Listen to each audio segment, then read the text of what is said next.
Welcome back in. McElroy and Cubelic in the morning. Hour number 3 now underway. Before we get to Tyler Watts at 9 a.m. Monday, September 22nd, Greg, tell our listeners about Bromberg's.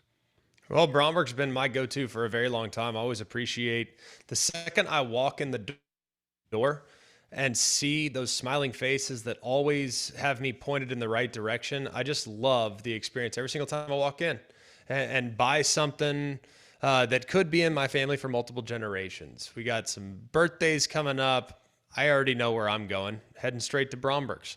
I go in the Mountain Brook Village store, been to the Summit store as well. And right now they're actually about to do a jewelry buyback event coming up in the next couple weeks. Go to brombergs.com to learn more.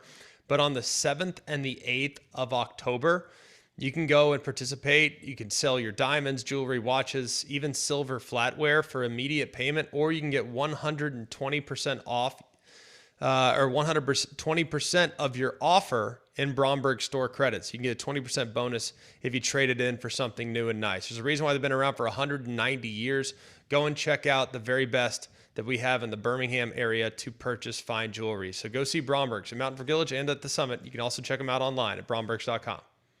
All right, we'll go to Tyler Watts now, who is on the radio calls for Alabama football, along Corey Reamer, Chris Stewart. When you look at this matchup coming this week, what's the first thing you think about what has to happen for Alabama to be victorious against Georgia on Saturday?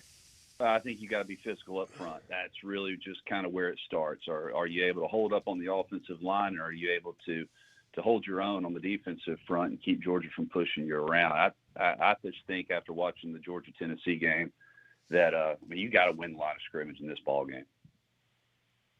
I think it's going to be an awesome game. I can't wait to watch it. Do we have any updates as far as the availability of Jam Miller and or Tim Keenan in this one? I don't have any directly, but I Well, get some updates, will you? Will you just I, drive over to Andrews Sports Medicine and find out? I just need you to be dialed in here. Come on. It's that whole stupid HIPAA rule, man. You know how Oh, it is. that dang HIPAA. It gets you every time.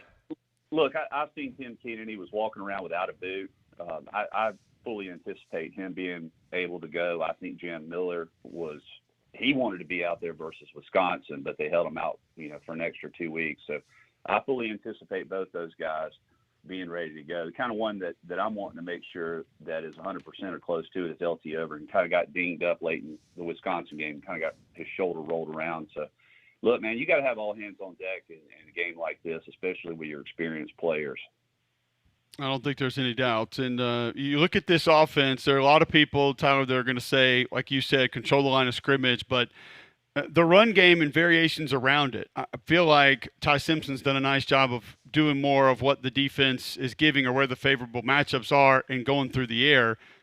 Is this one where you go in and need to be stubborn with the run game? Do you have to make it go against Georgia? Do they have to be successful on the ground in order to win? I think you have to let it come to you. You have to be willing to go to it at times, but I have no problem with the quick releases, getting rid of it quickly, pushing the ball downfield if you can hold up. But allowing just kind of soften up. They did the same thing last year versus Georgia. Ran them sideline to sideline, utilized the quarterback run. You're not going to have near as much of that, obviously, which is always giving Kirby Smart's problems.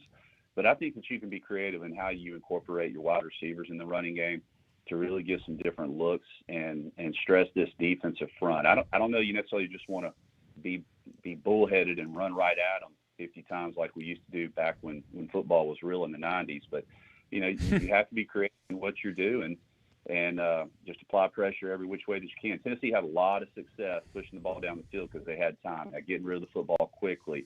And you gotta believe that this secondary from Georgia really has to respect the wide receiver core for Alabama. I love that you said when football was real in the 90s. It was real, that's for sure. Yeah, no one's going to push back on that. It was real, but I still think it's kind of real now.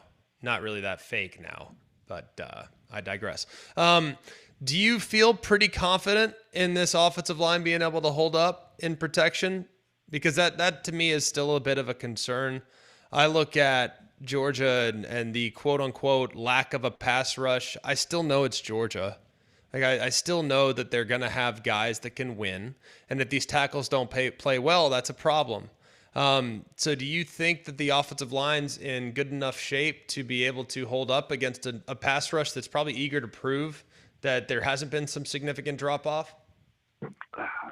Man, it's like a week-to-week basis. I got to see it before I can necessarily believe it. But that's across the country right now. You never know how it's going to transgress one week from another. Here's one thing. Over the last couple of times that Georgia's played Alabama, they have committed quite a few spies because of the ability of Jalen Milroe. They don't have to do that anymore. So what type of pressure packages do they bring, knowing that they don't have to kind of keep that dude in reserve, worried about the quarterback necessarily scrambling out? And it doesn't mean that Ty can't do it. It's just it's not as much of a threat as what it has been the last couple of times that Georgia has faced off against Alabama. So I definitely think you're going to see some different looks that you hadn't necessarily seen. Kirby Smart's not, it ain't his first rodeo. He knows how to create things, and he's coming off an off week as well. So there's going to be some different things. That's why I just think it's so important to get rid of the football quickly, especially early on, to have some success and kind of see how you're stacking up against that defensive front. You know how offensive linemen are. They'll come off the field after the first series or two, and you got a good idea that they're going to be able to beat their guy across from them. How does Alabama's defense match up specifically with what you saw Georgia do against Tennessee a couple of weeks ago, and having that ability to stretch the field, with I think a lot of people had just counted out and said that Gunnar Stockton can't throw it 10 yards in the air. But what needs to be taken away? What parts do you feel like matches up well when you look at Alabama's defense against Georgia? You just got to muddy up the picture. Don't let him be confident in what he's seeing, because hesitancy from a quarterback releasing the football equals success. On the defensive side, you can disrupt the timing and the patterns, and hopefully you're able to get somewhat of a push up front. I know that the Georgia offensive line has had some struggles with some twists and some games up front, so hopefully you incorporate a few of those. But you just try to change the picture at the snap of the ball. But Gunnar Stockton has definitely improved over the last week or so, and what he was able to do with Tennessee. That's a tough environment to be able to get down the way that they were, having to answer, and then coming back late on that fourth down throw and putting it on the money. You know that he's confident in what he can do. So you just got to change the picture up and keep everything in front of you. How do you anticipate the defense holding up? Gunnar Stockton is a mobile quarterback, but he's not really twitchy. So I don't really know if he's the style of guy that is going to offer significant problems in the run game. Like, I don't think he's got the make you miss ability of a Diego Pavia or a Thomas Castellanos, or even a Jackson Arnold last year, a guy that gave you some fits in the run game. So what do you make of his ability to create with his legs, and will that be a real positive for Georgia in this matchup? Well, in all the scenarios over the last couple of years, when Alabama has gotten too far upfield, it's created a lot of issues, and every quarterback loves it. You go upfield, that creates running lanes for us, and it's a clear picture. So you got to be disciplined in your rush lanes and making sure that you're staying in phase with everybody else and not opening up those holes. Just try to keep them in the pocket, man. I still want to see a quarterback. If a quarterback beats you by throwing it from the pocket, I don't think that there's a couple of dudes across the country that can do that consistently.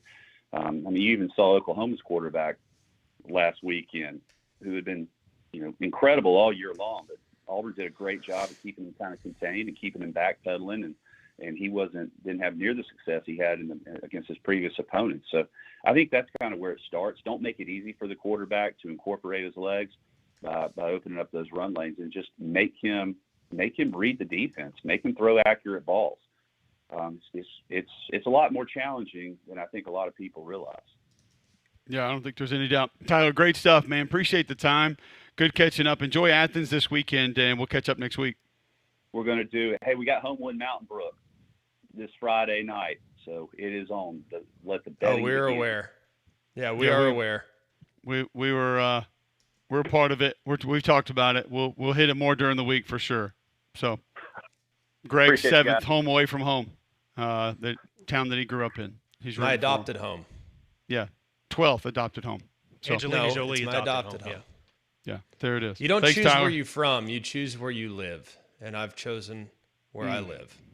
Proud to be where I'm from now as Thanks, fellas. as a Thanks, true Tyler. Mountain Brook Spartan. See you, Right. buddy. Tell our listeners about Pro Lift.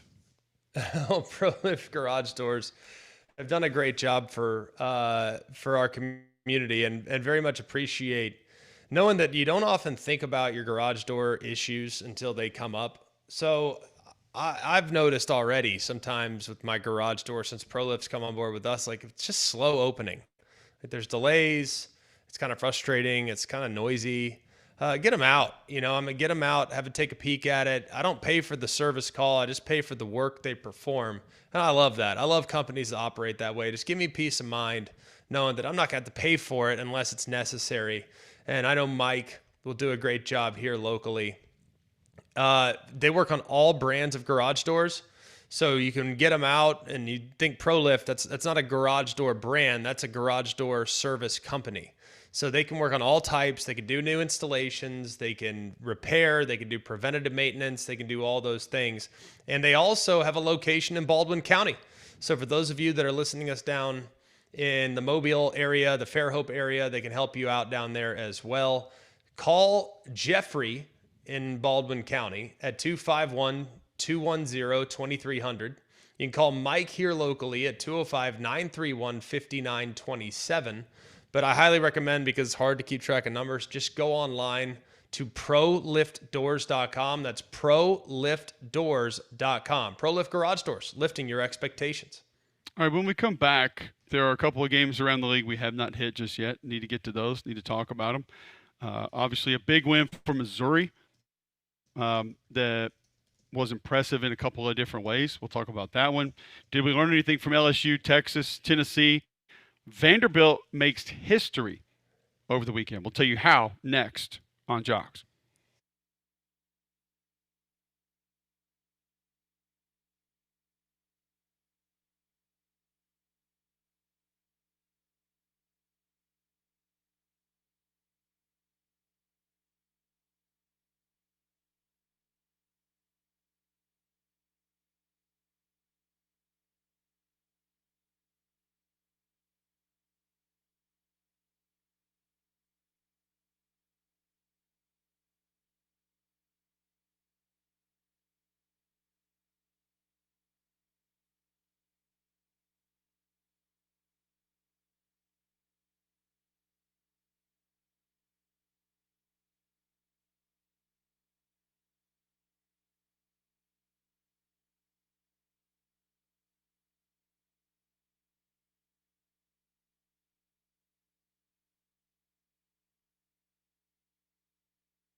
All right, welcome back in. McElroy and Cubelic in the morning, Monday, September 22nd, 9:15. Talk to Larry Williams in a couple minutes on Clemson and just what's happening there. And it was ugly over the weekend, G-Mac. I don't know another way to put it, another way to discuss it, as Clemson continues on this just streak of misery the last couple of weeks. And some of the stuff offensively is just inexplicable. It just seems out of sorts. It feels like Cade Klubnik has regressed. Now he still goes for 363, but some of the decision making at certain times, he was 37 of 60. By the way, Adam Randall also ran for 130. So Clemson moved the ball. It's just couldn't find their way into the end zone. Steve Angeli, before he got hurt, was fantastic. 18 of 31, 244, 2 touchdowns. Syracuse got going on the ground a little bit as well. They go to 3-1. Clemson goes to 1-3, 0-2 in the SEC. They were 3 of 13 on third down, 1 of 5 on fourth down. Turned it over twice. Syracuse did not turn the football over in this game, and I think that might be one of the most surprising portions of this one and some other ones with Clemson is that defensive line just doesn't feel like it's lived up to the billing yet. That they're not as destructive as we thought they were going to be. Well, you got to give some credit to Steve Angeli too. I mean, I thought he was legit It's tough in this game. Like, I mean, he was carving them up. Like, he made some great throws, some downfield throws. Like, man alive. Like, I thought he was outstanding in this game. So that obviously doesn't help matters, but I don't know about you. Like, I think there's a whole lot of issues right now with Clemson. They can move the ball, but they seemingly take a step back. Like, watching that game, man, I mean, the coverage is suspect. There's no pass rush. Like, it's concerning for sure. Do you go back to that press conference from Dabo after last week and some of it felt almost like threats, pettiness of if they want me gone, if they want to fire me. Do you start like I immediately thought back to that and thought, was something else going on here? Did he hear something? Did somebody say something to him? Did he get word of a booster saying something maybe? Because it felt like it was unnecessary at the time. And now, looking at where they are, you kind of think to yourself, okay, maybe something else is going on here. And I don't know what it is. I'm not trying to make an excuse or anything. I'm curious as to what's going on in the building because something's not right. Yeah, I think part of the problem is like he's defended his application of culture. He's defended making sure, hey, we're not going to go to the portal. Like, we really believe in our guys. We want homegrown talent. We feel like that's in our best interest to go about it that way. So part of the issue with me is, well, if you're all about homegrown talent and you bring back all this returning production from the previous year, I mean, that's a problem. I mean, that's a real problem because you're sitting there thinking like, all right, well, the strength of this team should be continuity. And it doesn't feel like they have much.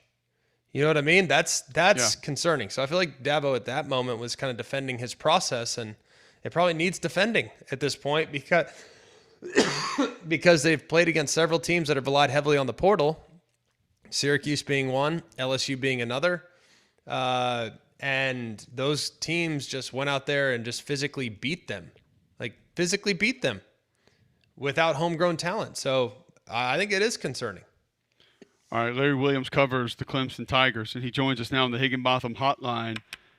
Larry, what do you point to as maybe the biggest issue, the biggest reason for some of these Clemson struggles we've seen early this season?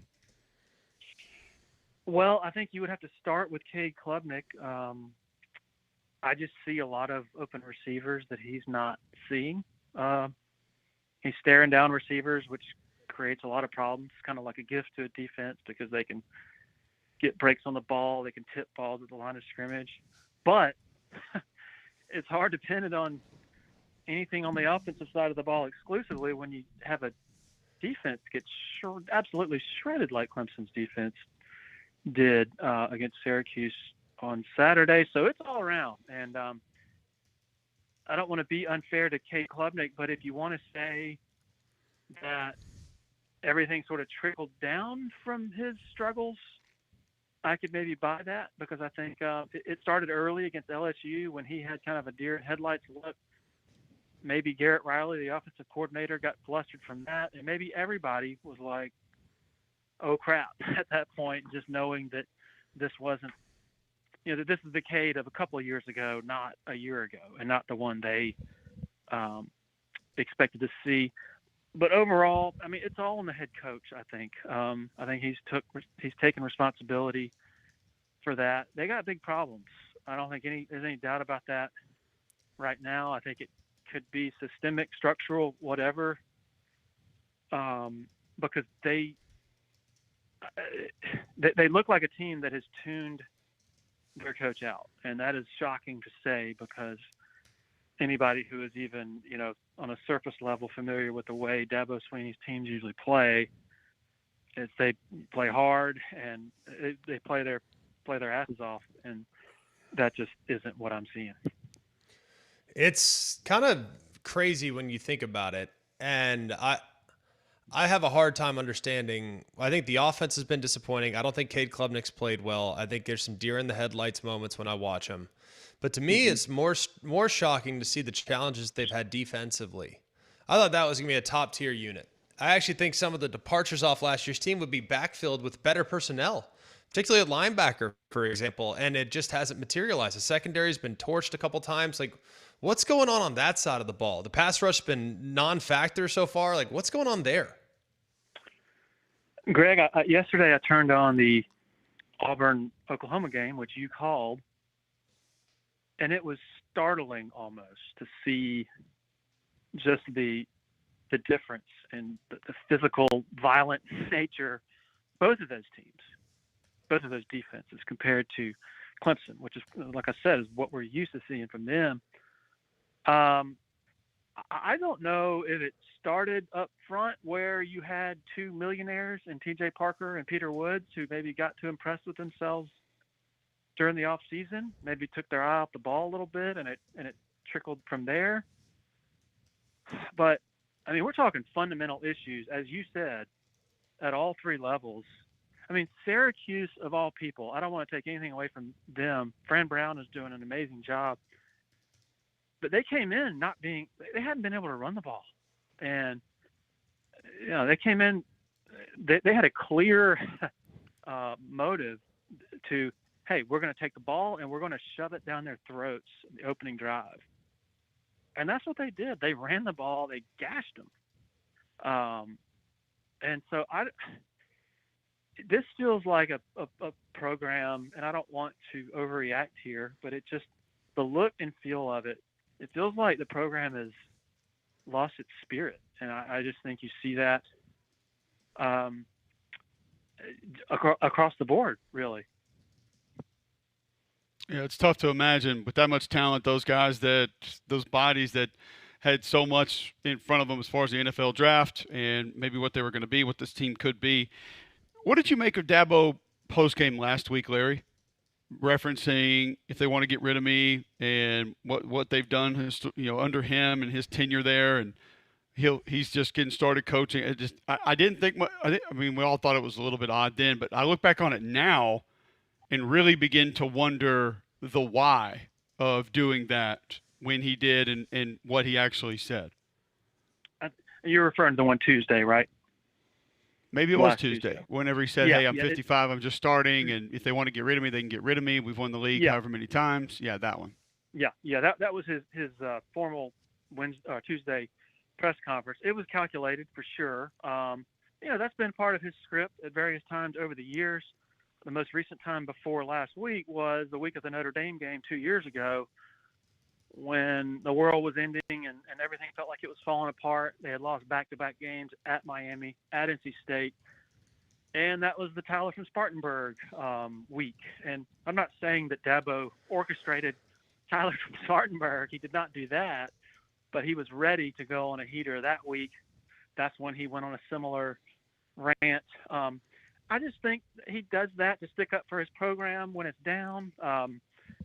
When they're getting a bunch of heat from the outside, I think he builds them up from the outside while he's tearing them apart inside as well. But I think also he just hates any kind of criticism. He hates any kind of negativity. He hates even being questioned. He interprets questions as criticism. When I'm asking questions just personally, I'm just trying to understand what I'm covering. And so when things are going bad, I'm going to have to ask him about some things that aren't overwhelmingly positive. Um, but the interesting thing about that rant, Cole, was it was in response to a question that had nothing to do with his achievements at Clemson or his stature or all the accomplishments they've had. The question was, hey, is there one play you'd like to have back from the Georgia Tech game? Well, 14 minutes later, he finished up the answer. And so I think it was calculated, but I also think that it backfired. And he realized that because they came out and laid an egg on Saturday. And I think after this game, he definitely had his hat in his hand a lot more. I think he realized it wouldn't have been smart to go off on the fans who, by the way, they didn't fill up Death Valley Saturday, but they had some really good numbers there for a noon game for a team that had been crappy to date, and they were loud. They did their part. His team absolutely did not do its part. It's hard to wrap your head around. What does it mean long term? I mean, is someone going to go in there and say, "Hey, it's time to now"? You got to start using the portal. Like who can go to him and say, "You got to start doing this. You got to start doing that." Like Graham Neff, I love. He's one of my favorite athletic directors in the country. I think he's amazing. I don't get the sense that he's the type that's going to go into Dabo and start dictating terms. But like, where does it go from here? I think Dabo had already adjusted on his portal stance. Maybe not enough. I think that's fair to say. But they took three this past off season, and they had already been planning on taking quite a lot more after this season. I think maybe the question is more about, okay, how do you evaluate what you have? Are you objective enough? Is there an objective enough process for like, hey, this nickelback doesn't have any experience playing defense. He's a converted receiver. Is that really going to last the whole year? Hey, this safety, also a converted receiver, and he's starting. Should we, is that really going to be sustainable? I think there are lots of questions that probably need to be asked. The most interesting thing to me in the overall Dabo story at Clemson is that the very ingredients that all had to come together for them to be great 10 years ago, meaning full alignment up and down the chain of command, meaning the university president getting on board and being just as much of a cheerleader as he is a boss, and probably more cheerleader part, the board of trustees unanimously getting on board with Dabo's vision. All of that stuff had to happen for the greatness to happen. And when things are going really well, nobody really worries about, okay, who's going to maybe say, hey, Dabo, you might want to rethink this. But in the back of my mind the last few years, and even during the boom times, I'm thinking, okay, well, what happens if things do turn sour? Like, who's going to be the one to say, hey, Dabo, you shouldn't have said that. That, you need to chill out with these with these press conference rants and stuff like that. I don't know. I mean, I think Graham Neff is the one to do that. I just think it's a more awkward situation because, all the alignment and things that had to happen, all the hunky-dory vibes, and we're on one team that make perfect sense when you're building a winner. Those things are different when you're losing. And so I think there are a lot of tough questions that probably need to be asked. What I'm fascinated is how will he receive that type of scrutiny? Because like I said, he's not, he just does not like any kind of negativity. But I suspect that now he's probably having to take a hard look in the mirror. I think he's very humbled now. He looked like a very defeated coach, a defeated man Saturday afternoon definitely the most that I've seen since I've been covering him for these 17 years of his head coaching tenure. We'll see if we can get it turned around this year. It definitely has the talent to. Larry, we always appreciate the time. Great catching up with you, and we'll do it again soon. Thanks, guys. Appreciate you. Thank you. Larry Williams covers the Clemson Tigers, joining us there on the Higginbotham Hotline to just give us a little more into exactly what's going on there. And I still don't know if I have an explanation that seems somewhat feasible, GMAC, as to just kind of the how and why that all this is taking place. Yeah, I mean it's mind blowing. I loved Clemson coming into the season. I really did. Like I watched them last year. I was like, that's a good group. They really are. And it's not.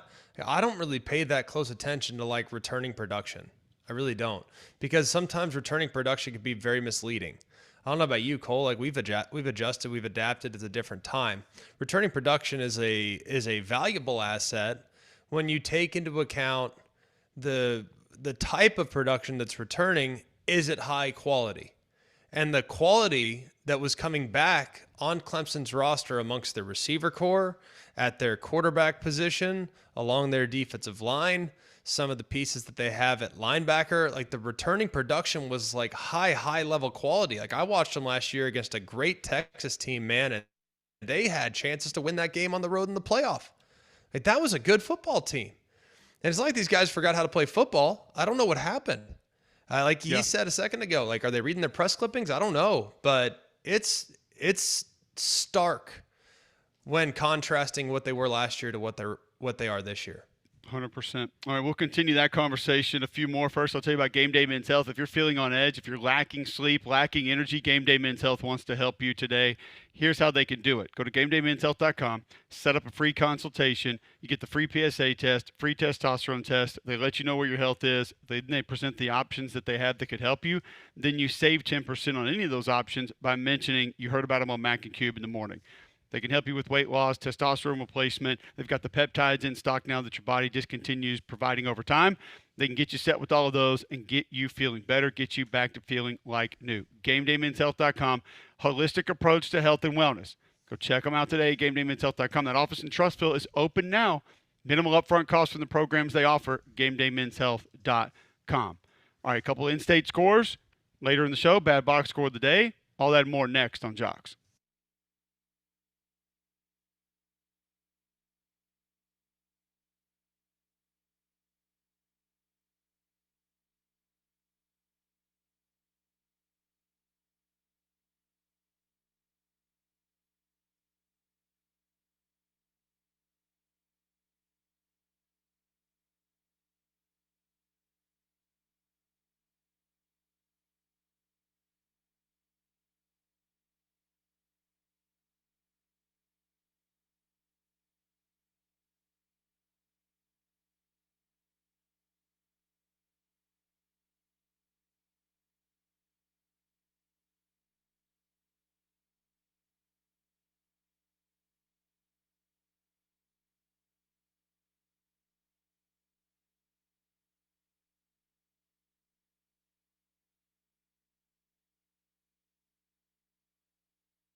All right, welcome back in. McElroy and Cubelic in the morning. Appreciate you guys tuning in. 800-239-9569 if you want to get in. Some other SEC scores. LSU 56-10 over Southeast Louisiana. I didn't watch it yet. How was it? They still have offensive line issues. They can't pick up a twist on the right side.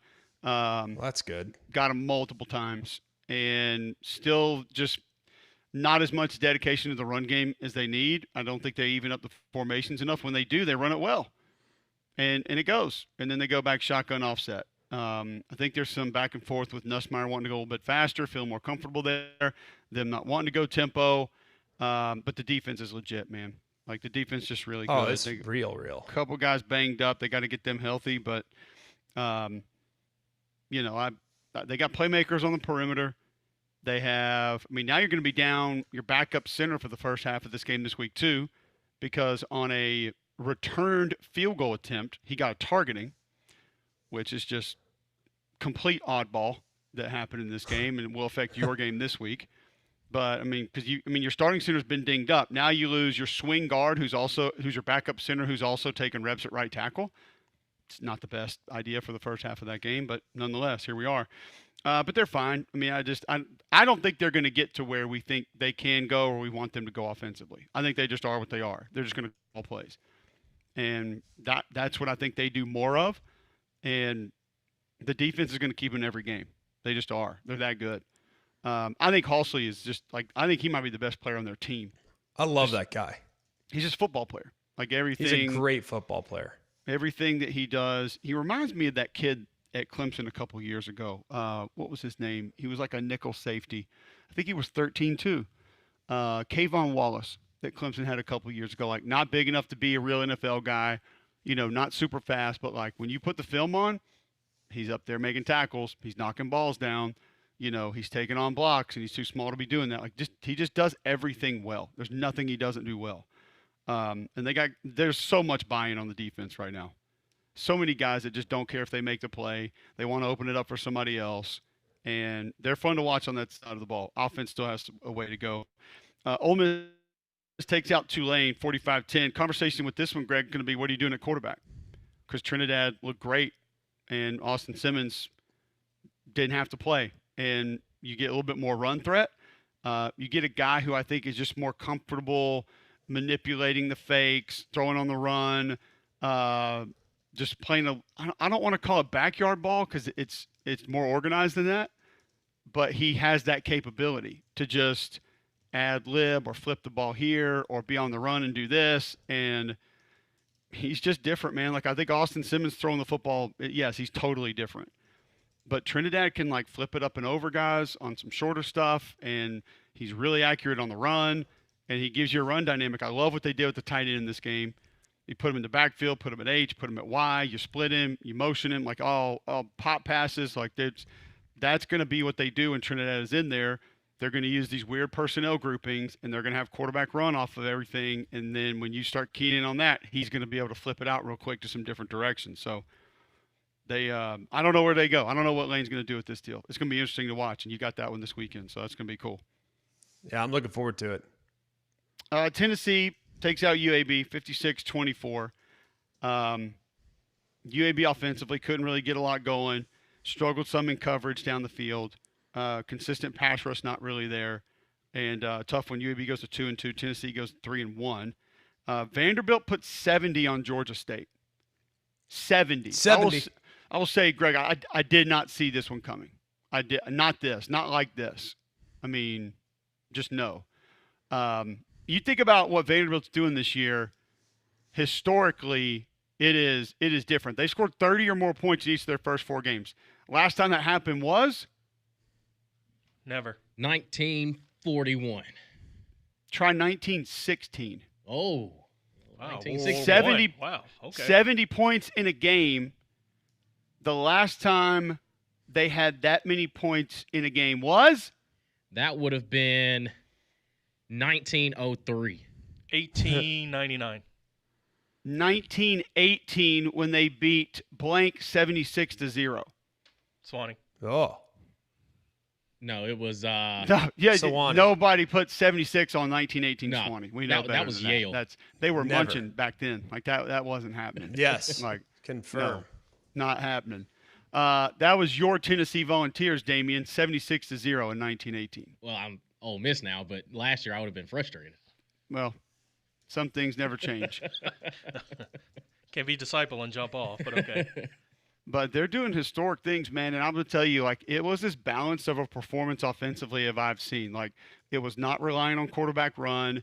It was take green grass, get a couple shots in, use some east and west movement at times, physical run between the tackles. Like, it was a little bit of everything. And if they keep operating like that, they're gonna be tough to defend because they do have a little more physical element to it than they've had. And it was pretty cool to watch. Finally, Missouri, speaking of cool to watch, you need to go watch that run game, GMAC. It was fun. I mean, Missouri looked good. And what they did to South Carolina's defense, probably not great for Shane Beamer and company, to the tune of 48 carries for 285 yards. 22 for 138 for Ahmad Hardy. And I'm going to tell you, there's a couple runs from this kid that are just unbelievable. I mean, he's got a safety lined up one-on-one, and he puts his head down, and it's just like he just keeps going. Just literally bounces off a little bit to the right and just keeps going. There's one down by the goal line where he's tackled. I mean, he's done. And then he spins out of it, scores a touchdown, and you're just like, Drink ain't coaching that. I don't care what anybody says. Like, I mean, it's just like that's uncoachable, man. But like he does it. It's wild. He had a pretty impressive game, GMAC. I think when you look at Mizzou, they're very, very good. I was a little surprised, frankly, how this game went a little early on. But I do think there's room for improvement on both sides of the ball. I was actually kind of impressed with how South Carolina kind of came out in this one.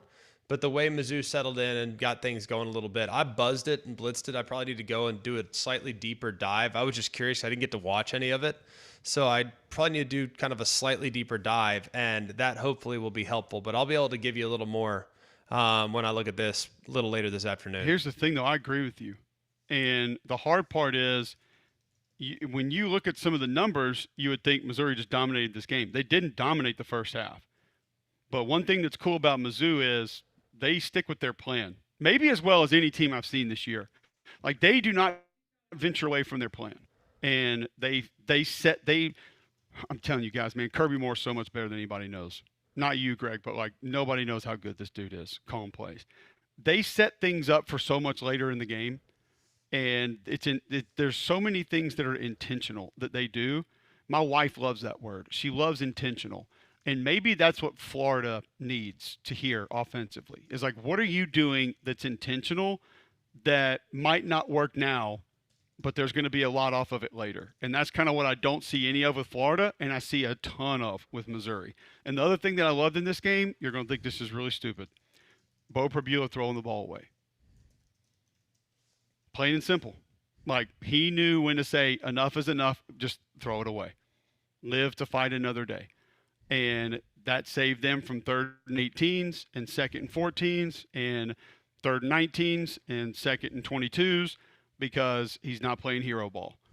And there's a couple throws that he could make that are a little bit better, and a couple of times his accuracy's off, but the guy understands the game. And when you got a quarterback doing that, man, like that's super helpful. And he did that in this game, and I was appreciative of it. So I think Mizzou's going to be a handful for a lot of people, and they don't really realize it just yet. But I'm like you. I thought South Carolina did good things on offense and defense early, and then they just couldn't run the ball, plain and simple. And it's like it all goes to Lenoris, and then Lenoris does have to play hero ball, and it just doesn't work out the way that they wanted it to. So right. Kind of what it is. We'll move on to our bad box score of the day. Before we do that, GMAC, if you're looking to move out of your house, who should you call? That'd be Crocker Movers. They're a local company owned by an Iraq War veteran, Eric Crocker. Crocker believes in hiring movers you can trust to complete full background checks and run drug tests on every single employee. These are good guys. And you can trust them in your home. They need your whole home packed up, move your company headquarters moved across the country, or you just want them to come rearrange your living room. These guys got you covered. They also do deliveries for furniture that you've purchased and need to get to your homes. Call, visit them online today for a free quote. The website's CrockerMovingServices.com. That's CrockerMovingServices.com. Support your veterans by choosing Crocker Moving Services for your next move. All right, when we come back, we'll wrap it up with maybe multiple bad box scores of the day next on Jocks.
All right, welcome back in. McElroy and Cubelic in the morning. Going to get to our bad box scores of the day here in just a minute. Before we do that, G-Mac, tell our listeners about Cantree. Well, Canty does a really good job on your foundation. New to the area, but we're really happy to have them on board. They are the local experts in foundation repair, crawl space, basement, and concrete solutions. Here in Alabama, there's a million factors that can lead to foundation problems in your home. The soil, shifting, uneven ground, moisture, weather, a lot of things, including even just the age of your home.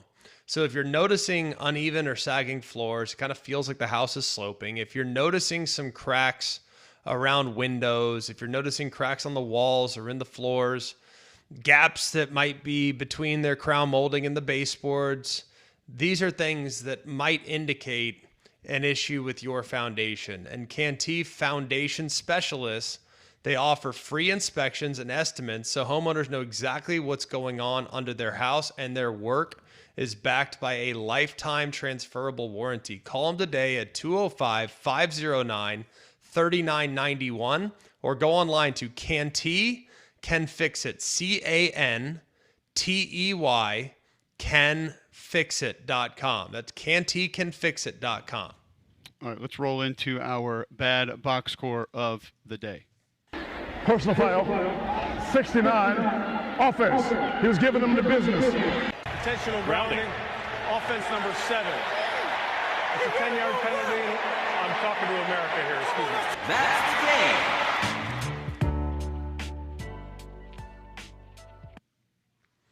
Do you guys see any obvious candidates for bad box score of the day this weekend? Indiana. Yeah, there's one. Illinois. Yep, there's That one. actually could have. Yeah, that easily could have been one. You think? And I meant to actually give you credit for that one because if I'm not mistaken, you said, did you say 2 touchdowns or 3 touchdowns Indiana would win that game by? I almost want to say you said 3. I don't remember, but I felt pretty confident in them winning convincingly. It was definitely blowout time. You Is think? Indiana that good, or is Illinois maybe a little bit down? Indiana's that good. And Illinois is not nearly as good as people realize, but Indiana is legit. They are really good. Quarterback, big time. Yes. Running backs, big time. Offensive line, big time. Defensive scheme, big time. There's a lot of things to like about them, seriously. Okay. Well, we'll go from Indiana to Idaho. The Idaho State Vandals. No, they're the Tigers, aren't they? That's just Idaho. They are the Tigers. Yes. Heck They yeah. took on the Lincoln, Lumberjacks. California. Logs. Whoa. Ah, too early. False start. That's on me. Anyone? Lincoln, California. We will go The Abrahams. The Lakers. Scorpions. They're located in Oakland. They are the Oaklanders. I don't know what that is other than just saying Okay. like you live there. Weak. Ugh. Not as weak as their defense over the weekend because they lost 90-0. 27-0 after the first. They put 42 up in the second. Oh boy. So 69-0 at the half. They would only score 14 and 7 in the second half, so obviously their head coach is not good. That's what we've been told. Horrible. Here are your totals for the game. Your total rushing yards, Idaho State 281, Lincoln 7. That was on 26 carries, by the way. At least it's positive. We've seen Right. some negative. On the ground, 240 to 208, so Lincoln actually did find some yards. That would be 521 to 215 offensively Simple double up. Okay. as far as total yards. They were 3 of 12 on third down, 0 for 2 in the red zone. Idaho State, 9 for 9 in the red zone. Efficient. All 9 touchdowns. Yeah, they missed a PAT, by the way. Oh, Wow. They were 12. Okay. They were 12 of 13 Cut on 'em. PATs. Okay. At least they didn't go for 2. That is true. They kept the class. They have to after this. He missed one. Idaho State kicked off 13 times for 819 yards. Had a Secret baby. yardage. There it was. Lincoln kicked off once. All right. I mean, not great. For Idaho State, Davis Harson, 10 of 13, 195 yards and 6 touchdown passes. Name Wait a sounds minute. familiar. Brian, Wait a is that minute. Brian's son? Wait a minute. Sounds familiar. That is him. What? Ain't never been nothing but a winner. Let's go. Let's ride. He's back. Davis Harson, 10 of 13, 195, 6 touchdown passes. Jordan Cook would come in and go 4 for 5 for 43 yards and a touchdown pass, and Logan Gonzalez would then come in and go 1 for 2. They had 281 rushing yards. Nobody rushed for 100 yards in this game. They had 6 players rush for over 20 yards in the game. 5 rushing touchdowns. Spread the wealth. Yeah. Over on the passing side for Lincoln, Rob Braziel, 14 of 23, no touchdowns, 2 interceptions. They also lost 3 fumbles in the game. Turnovers. Turnovers will do it to you. They get them every single That time. was the only thing that caused this. Yes, that was it. Hey. Oh, I don't think people say the only thing, but there's definitely some things when you lose 90-0 and one quarterback throws 6 touchdowns. Did have 3 incompletions though. There you go. Bad box score of the day. Tomorrow, we go through the rest of college football scores from today that we did not get to. And we'll have another doozy of a bad box score. And three-man front is coming at you next right here on Jocks.